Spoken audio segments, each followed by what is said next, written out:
Merck, Ridgebank. I've just dug out a few of my old notes and I found some diamonds. Okay, so allow me just to read an article that sort of goes over a little bit of what I've been talking about to try and move forward in this. So this is from the Washington Post, okay, and this is dated June 25th, 2020. And the headline is Hedge Fund Manager Stands to Profit on Flip of Taxpayer Funded Coronavirus Drug. Emory University, so that's the university I was looking for. Emory University's coronavirus pill, EIDD 2801, highlights financial speculation on drugs developed with public investment. Okay, so the big numbers here, right? The clarification. This went, and it was published, this story, not just in the Washington Post, but a couple of other papers, and some of it was quite price sensitive, as you can imagine. So this caused a bit of ruckus, and some journalists got into trouble. I remember it. The bottom line is that Ridgebank, which is Wayne and Waynetta, or Wayne and Holman, who are called Ridgebank, they have no laboratories, no scientists, no testing, no background at all in pharmaceuticals or chemistry or drugs or anything. Ridgeback Biotherapeutics had no laboratories, no manufacturing, blah, blah, blah, blah. So they struck a deal in March with Emory University to license this experimental coronavirus pill invented by university researchers, okay, with $16 million in grants from you, probably. The US taxpayers paid, okay? So what the tiny Miami company did have was a growing team. Well, of course they did. They had loads of money coming in, and Wayne and Wendy wanted to jet off with it. Hedge fund manager Wayne Holman made a bit of a bet, bought this thing from these university researchers, and it sort of paid off, because when they marched into Merck with it, with the right timing, mid-late 2020, everyone's in panic, meltdown, the wager paid off with extraordinary speed. And just in May, 2 months after they acquired the antiviral therapy pill from the students, they got a lot of money for it. They got about 40 million for it, and they went off and bought a private island, as you do. Right, so this is the funny thing. So you've got these hedge fund managers who know nothing about science, read a university journal, go and buy this pill off some university students. This is already sounding a bit dodgy, isn't it?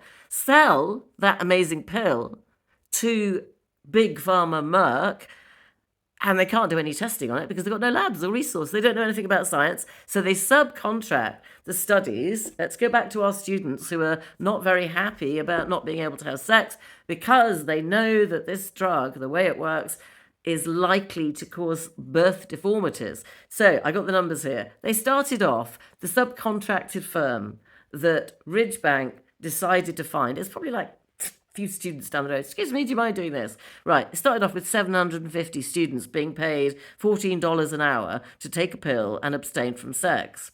You can see where this is going, can't you? So, in the first round of the trial, 377 people were left.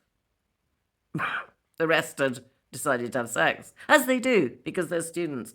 So basically what I'm saying is all these claims that were in the headlines of Merck saying this amazing pill, 50% benefit, blah, blah, blah, there were only 53 students left at the end of these 3 trials because the numbers were so low. By the time we got to getting any statistics out of it, it was so low, it was not statistically significant. Throw it away. It was bullshit, okay?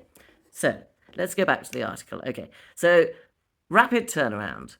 Wayne and Waynetta, literally, what was the island called? I think it was Star Island they bought. They went off and bought an island very quickly. They thought, let's get the hell out of here before we, within days of securing Emory's licensing deal, the company mounted a campaign to win hundreds of millions in US government funding, as you do, because at the time the US are desperate and COVID has appeared and they're handing out money here, there and everywhere. So in addition to an upfront payment of undisclosed size from Merck, Ridgebank will receive unspecified milestone payments and a share of net proceeds. Wonderful. And then Boris Johnson goes and buys it. So Wayne Holman, who holds a medical degree from New York, in yoga or something. Long track record of investing in pharmaceuticals. It's not quite the same as playing with test tubes, is it? And Wendy Holman, his wife, chief executive of Ridgebank, who is a former investment manager who was named to President Trump's Advisory Council on HIV/AIDS in 2019.